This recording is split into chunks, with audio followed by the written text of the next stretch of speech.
So, Dalton Beaman, what did welding do for you? Welding changed my life, like right off the bat. I didn't know what I was getting into. I just needed one job. So I got into welding. I started in a shipyard, but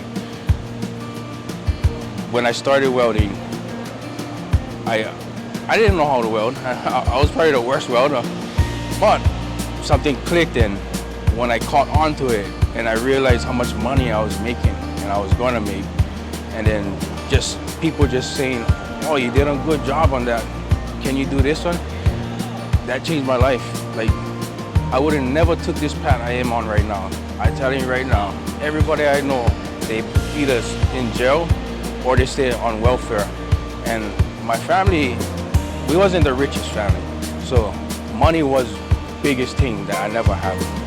So when I got into this, I changed up my next generation. My kids is good.